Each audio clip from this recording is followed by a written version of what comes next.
Now at 5:30 on Newswatch. Fire officials say hundreds of gallons of diesel fuel spilled when a train derailed in Lancaster this morning. Good evening, everyone. I'm Brooke Selis. Fire Chief Dave Ward says the train derailed around 7:15 a.m. in a cornfield near Fair Avenue. He says railroad crews working on a bridge over the Hocking River put train derailers on the track to stop oncoming trains, but the conductor didn't see the flag and the train did not stop in time. Ward says the train then derailed as it tipped over. The fuel tank was punctured, spilling over 1,000 gallons of diesel fuel. EPA workers are cleaning up the spill. Ward says the cleanup will be a lengthy process. There were no injuries. The missing Vinton County woman reported missing is considered to be the victim of a homicide. The Vinton County Sheriff says few details are being released at this time about the death of 46-year-old Robin Waldron. The homicide took place at a residence on the Carpenter Road area of Richland Township. The body is now at the Franklin County morgue for an autopsy. A Wheelersburg substitute teacher is in jail after officers arrested him for allegedly offering minors money for sexual acts. The Scioto County Sheriff says deputies arrested William Holzaffel in an undercover operation and information that Holzaffel had been approaching male students. Holzaffel is charged with 1 count of compelling prostitution. He appeared in Portsmouth Municipal Court today and is being held on a $25,000 bond. The Federal Hocking Local School District is about to be free of state oversight. The Federal Hocking School Board and a Fiscal Oversight Commission were to meet at 4:30 today to discuss the fiscal emergency status of the Athens County District. The commission was expected to release the district from control. The state of Ohio declared that federal hocking was in the fiscal emergency in May 2007. A new Ohio University committee is going to examine the potential presence of certain minerals in the university's purchases, such as computers, phones, and other electronic devices. WOUB's Amarantz ten Brugengata explains. The first task of the Committee on Socially Responsible Practices is to research a concern brought up by a group of students. The group, Conflict-Free Campus Initiative, is requesting that the university adopt a statement that Ohio University is a conflict-free campus. This relates to the potential presence of what are referred to as conflict minerals in products the university purchases, particularly minerals sourced from terrorist-controlled mines in the Congo. There is some evidence to suggest that terrorist groups and militants are using the sale of these minerals to finance their operations. Bianca Mano says one of the most important questions is how to find out where exactly the minerals come from. I think that's one of the things we want to look into. And to the extent that that information can be obtained, the university would take a position on this. Ohio University student Ellie Hamrick is the president of Conflict-Free Campus Initiative. In the last 2 years, the group contacted the university's administration several times, asking for support in their fight against the use of conflict minerals. We're proud to see the formation of this committee. We're very excited to work with it moving forward. We think it's too little too late, but if it lives up to its mission and does in fact hold the administration to socially responsible practices, I think it'll be a huge victory, not just for the people of the Congo, but also for Ohio University. The committee is made up out of 12 representatives from faculty, administration, staff, students, and the Ohio University Foundation. After researching the management of the university's resources, the group will provide recommendations to the university's president. The Committee on Socially Responsible Practices is currently scheduling its first meeting. Amarantz ten Brugengata, WOUB News. From the Newswatch Weather Center, I'm Trevor Cole, and after a busy day in the Weather Center yesterday, we're finally getting a break from the action today. And I know I'm not the only one enjoying these temps. Look at that behind me, 51 degrees with mostly sunny skies right now. Winds are to the west at 10, and look at that humidity and dew point, 49% and 32 degrees respectively. So that's just indicative of the dry air mass in place right now. Checking out how things stack up across the eastern United States right now. There's that storm from yesterday. It's sliding off the east into the eastern United States. And then look at that low out on the Nebraska-Kansas border. That's our weather maker for tomorrow. And I'll have more on that, and that includes the potential for a widespread severe thunderstorm outbreak across the region. Tomorrow could be a pretty big day for that, and you want to stay tuned for the main weather in a bit, because we'll have more on that. All right, well, Trevor, thanks. I'm excited. Well, we had bad weather yesterday. It turned around for today, but we're expecting some poor weather again this weekend. Yeah, at least we got a break today, right? We got a break, exactly. Thanks, Trevor. Century Aluminum has taken a major step toward restarting its West Virginia plant. The company has announced an agreement with retired workers from the Ravenswood factory regarding their health benefits. Century dropped health coverage in December 2010. The plant closed in 2009, costing more than 600 workers their jobs. Retirees must approve the deal. The legislature is ready to consider a tax credit meant to help the Ravenswood plant offset initial losses after restarting. West Virginia's spring forest fire season is underway. The season begins today and continues through May 31st. Outdoor burning during this period is prohibited between 7 a.m. and 5 p.m. to prevent forest fires. The Division of Forestry says outdoor fires must have a ring or safety strip at least 10 feet wide. Commercial burning is allowed in the daytime, but only with a $125 permit for each site.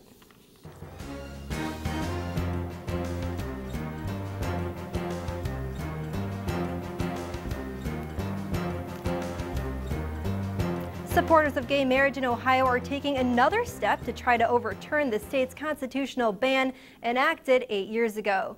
The Freedom to Marry Coalition plans to submit more than 1,700 signatures of registered Ohio voters today to Attorney General Mike DeWine. The proposal would change the state constitution to define marriage as a union of two consenting adults, regardless of gender. Eventually, supporters will need nearly 400,000 signatures to place the proposal on the ballot this year or next. Ohio enacted one of the country's strictest bans in 2004, an effort coordinated with President George Bush's re-election campaign. The 17-year-old suspect in the fatal Ohio high school shootings has been charged with 3 juvenile counts of aggravated murder. Lane also faces 2 counts of attempted aggravated murder and 1 count of felonious assault. The juvenile counts of aggravated murder and attempted aggravated murder would mean only a few years in detention if Lane is convicted. But the prosecutor has already said his plans to try the boy as an adult. That could mean life in prison if he is found guilty. Classes at the high school will resume tomorrow. This morning, though, many students were planning to return to the school for the first time since the shooting. Tommy Andres reports. Just 4 days ago, students at Ohio's Chardon High School fled from their school in fear. 911, where's your emergency? We just had a shooting at our school. We need to get out of here. Oh my God. Since then, they've been in mourning for the 3 victims who died. But today, many students are returning to school for the first time since the shooting for grief counseling. This community needs to heal. The school did what they were supposed to do. Law enforcement did what they were supposed to do. And they need to get back to school and realize that justice is going to be done. Nearly 13 years ago, another high school, Columbine, was rocked by a deadly shooting. The principal there says the Chardon community has a long road ahead of it. But what I have told people on numerous occasions, what happened at Columbine High School, what has happened at Chardon, you will not have normal again. You'll have to redefine what normal is. The 17-year-old student accused in the shooting, TJ Lane, is expected to be formally charged today. Prosecutors say he confessed to the shootings and says he picked his victims randomly. A lawyer for Lane's family says they're in mourning, just like the rest of the community. I'm Tommy Andres reporting. 5 Ohio University projects could begin this summer if a capital budget is passed by the legislature. Coming up, we'll talk to an OU official about the plan. And the birth control bill doesn't go over well in the Senate. Next on Newswatch.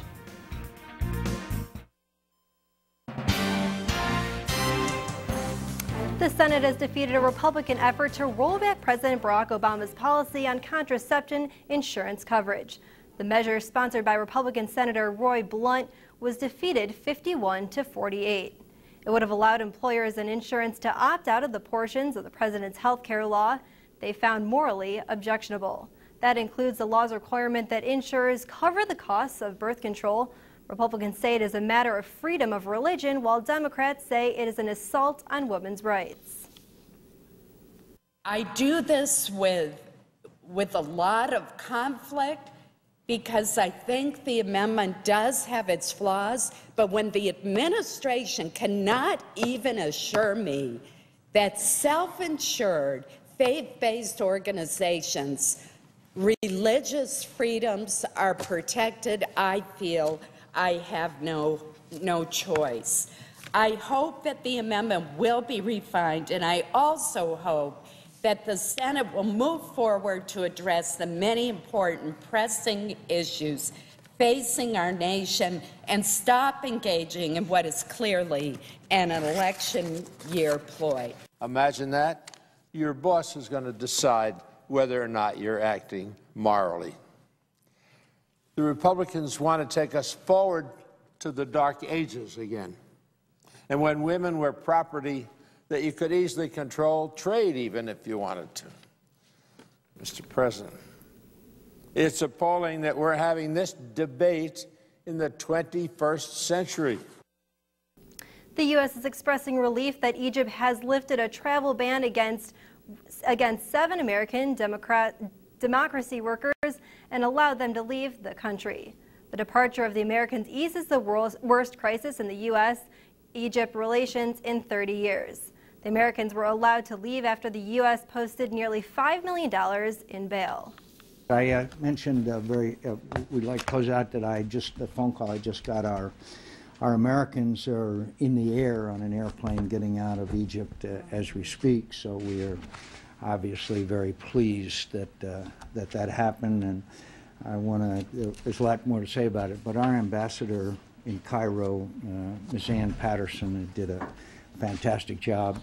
All of our Americans are now on their way out. If a committee's plan to give Ohio University over $20 million toward capital expenses passes, construction could begin as soon as this summer. Associate Vice President for Facilities Harry Wyatt joins us in our studio. Thanks so much for being here. Glad to be here. So first, I want to start by asking, if this budget is passed and Ohio University does receive the $22 million for improvements on the campuses, how does that compare with the need? Well, actually, there's a $400 million backlog in deferred maintenance right now that continues to grow. The state appropriations piece is really just a small portion of a very aggressive 6-year capital plan that was approved by our Board of Trustees, has various fund sources, state appropriations, university debt, gifts, and operating funds. Okay, and what is the big, ticket item on Athens campus, and how will that money be spent? Well, for the state appropriations, all of the state appropriations are going toward deferred maintenance, taking care of our buildings. The big ticket item is Alden Library, replacement of air handlers, replacement of distribution system, a phase program that's been going on over time. Now, the big ticket item on the capital plan itself that is debt funded is actually the Scripps College of Communication move into Old Baker. Okay, and what is the status of the power plant project, and is there money to move ahead on the replacement of the Lashy plant? Well, we're identifying fund sources right now. We expect the replacement of the power plant to be funded through a public-private partnership. There are many interested private parties right now. So the fund source is not identified, but being investigated heavily. Okay, and aside from the newly funded projects, if you had the money and you could, do what you wanted to do, what are some of the projects that you would construct? Well, if I wasn't looking at funding, and I rarely get to do that, I'm a history buff, so I like the ridges, and I'd love to see a comprehensive renovation of the Kennedy Museum and a recreation of the old ward wings on each side of the Kennedy Museum. Maybe not a rehabilitation, but a recreation that might put offices or studios or other kind of functions there, maybe apartments even. Okay, and aside from the ridges, as far as campus goes, I know they're reconstructing parts of Alden Library. Is there anything, on campus where, students frequently travel today that you would reconstruct? The outdoor areas, I believe. I would love to put more attention to our high-profile outdoor areas, the College Green, the Ameritime Park with its pond, and the area between Baker University Center and that, I think, would be very beneficial to the students. Okay, and just lastly, I know that you said that they're making their decision in May whether this will pass or won't pass, and then just a few months later, maybe the construction will start. Kind of what are your thoughts as far as that goes, Well, any project, no matter how big or small, has a design period. that's necessary. Then we go through a bidding process and then implementation.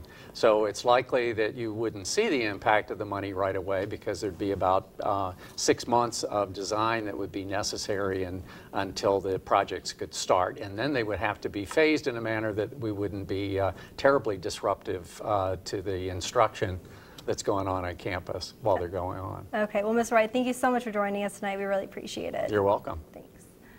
Reports today show the economic recovery will remain bumpy. Manufacturing growth slowed and construction spending dipped. But retail and auto sales both climbed while the number of people filing first-time claims for unemployment benefits fell to the lowest in 4 years. And on Wall Street today, the NASDAQ was just a few points away from the 3,000 milestone, while the Dow hovers around the 13,000 mark. Here's a look at stocks of local interest.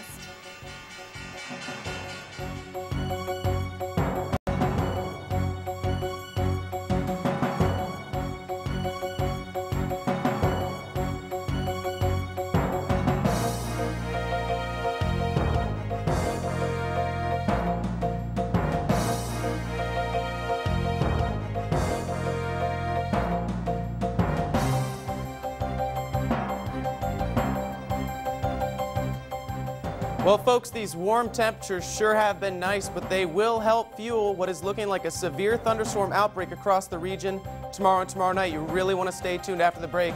I'll have more on that.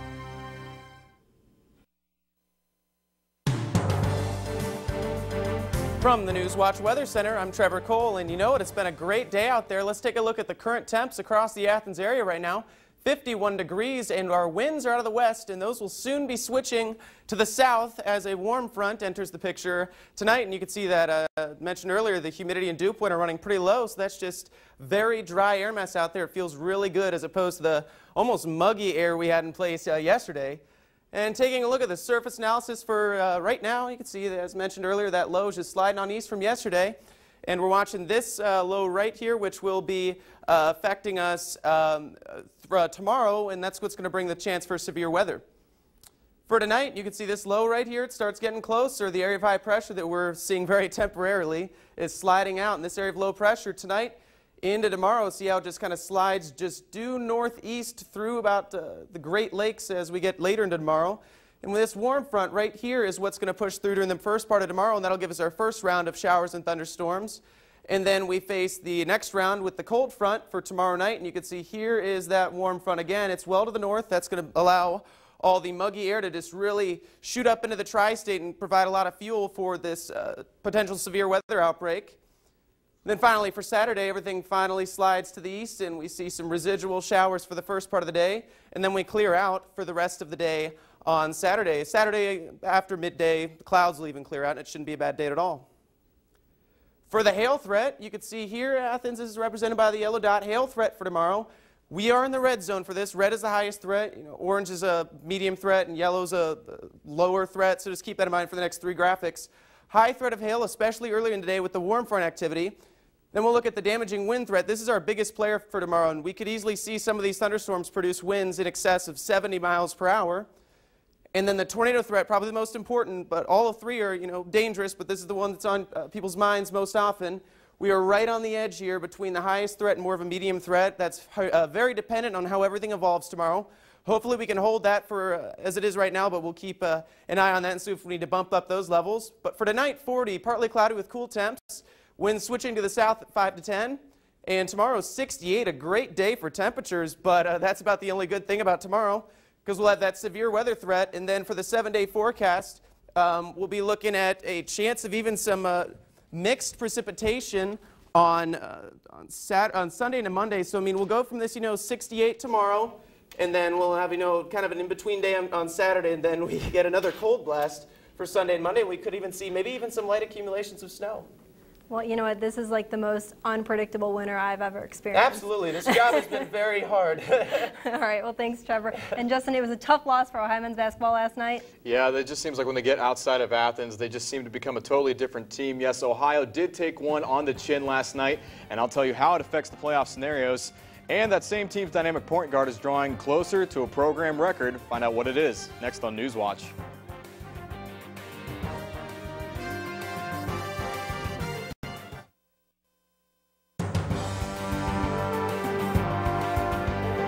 A tale of two teams. One is unbeaten at home in conference play, has the best overall record of any team in the conference, and plays a completely different fire at home. The other seems to forget everything it does well once it steps outside its own barn. Just days after getting revenge against MAC-leading Akron, Kent State did the same to Ohio men's basketball last night by a final of 68-61. The Bobcats did not go quietly, chipping an 18-point lead to only 3 with under 2 minutes left. A missed long ball from DJ Cooper and clutch free throw shooting allowed the Golden Flashes to ice the win. Cooper led the Cats with a season-high 23, with Nick Kellogg also registering double figures with 10. The loss drops Ohio to 23-7, 10-5 in conference play, and just 1-5 in MAC road games. The sloppy play of Ohio's big men was a key factor in the loss, something John Gross touched on after the game. At the end of the day, for us to be as good on offense as we need to be, Keeley and Baltic got to play better, and they can't get their ball taken. They got to be stronger with the ball than what they were tonight. Both those guys know that. They're aware of that. And we've got to improve in the area of taking care of the ball before we play on Friday. Well, while that is certainly a MAC shakeup, the biggest moment of the night belonged to the Bulls of Buffalo, who knocked off East Division leading Akron for the second time this year, this time 74-70. The Bulls grabbed the 2 spot from Ohio, while the Zips have now dropped 3 conference games. Ohio sits in 3rd place with Kent State, but they do hold the next tiebreaker. Meanwhile, the battle of the bottom dwellers went to Bowling Green, who bested Miami 56-51. Just 1 conference game remains for each team. And here's your playoff scenarios for Ohio to grab a top 4 seed and a bye in the MAC tournament. Now, Akron, Buffalo, and Kent State have all clinched a spot in those top 4, and now the Bobcats will duke it out with Eastern Michigan to join them. Now, should Ohio beat Miami on Friday, they're in and would grab the 2 spot and a semifinal berth with that win and a Buffalo loss. Should Ohio lose and the Eagles win, there would be no bye, as the Bobcats would get the number 5 seed. And along with a season high in points, Cooper also bagged 4 assists last night, putting him just 2 away from Ohio's all-time career record. He's got 249 during his time at Ohio, right behind the record holder, Dennis Whitaker. Only a junior, Cooper could go on to obliterate the school's assist mark and also take a shot at the MAC's all-time record of 768. He'll undoubtedly break the school's 21-year-old mark in the season finale against the Bobcats' arch-rival, Miami. Well, while one team makes its postseason push, another team just up the road already has been knee-deep in the second season for the past week. Back where the Bobcats call home, another group of Athens ballers saw their comeback effort fall short last night and their season come to an end. After roaring out to a 9-0 lead, the Athens Bulldogs fell in the D2 district semifinal to Circleville, 51-45. The Tigers used a big second-quarter run to ditch the Dogs' lead and take a 1-point advantage into the locker room. They then built that lead to double digits, while Denzel Amy dominated the post just enough to hold off a late Athens surge. Nick Stanley and Joey Burrow were the 2 dogs in double figures, pouring in 15 and 10 respectively. Amy and Nathan Moats did the same for the Tigers as they combined for 32. Athens ends its season 12 and 10 after making its first trip to districts at the Convo since 2000. And the Trimble Tomcats came up just 1 win shy and a good 28 points short of a trip to the Convo. They fell to top-seeded Southern 59-31 in the final of the D4 sectional tournament at Meigs High School. Spurred by an early 11-2 run and 31 Tomcat turnovers, the Tornadoes' lead ballooned to as many as 30 at one point. Cyrus Jones led the boys from Gloucester with 7 points. The Tomcats end their season 3-19 and wave goodbye to 4 seniors. Southern will battle Manchester at the Convo on Tuesday. Well, for full recaps of both contests, you can head over to woub.org/heroes and check the full show as the Hardwood Heroes crew gives their full breakdown of the week and seasons that were for all Athens County teams. That's Hardwood Heroes, Sunday at 6:30 on WOUB. Well, as Ohio Club Hockey prepares to load up the bus one final time, one thought sits at the forefront. It all comes down to this. We're well under 24 hours away from the start of the Division I National Tournament in Strongsville, Ohio. And the Bobcats, who have played subpar out of Athens this season, are hoping a little home state magic could follow them up north. The Cats will spend the first day of competition traveling and preparing for their second-round matchup with league rival Illinois. Ohio's 26-13-1 record allowed them to grab the number 6 seed in a first-round bye in the tournament. Illini met the Bobcats in Athens twice this year, and Ohio picked up wins and outscored Illinois 9-2. The Bobcats made a run to the Final Four last season before being bounced by eventual champion Davenport. Should Ohio pick up the win, they'll head to the quarterfinals on Sunday. So a lot of teams coming to the end for postseason, and for some it's just beginning. Still plenty of action going on before the spring hits. Okay, all right. Well, thanks, Justin. And stay tuned tonight on WOUB. Here's a look at what's coming up next on your public television station.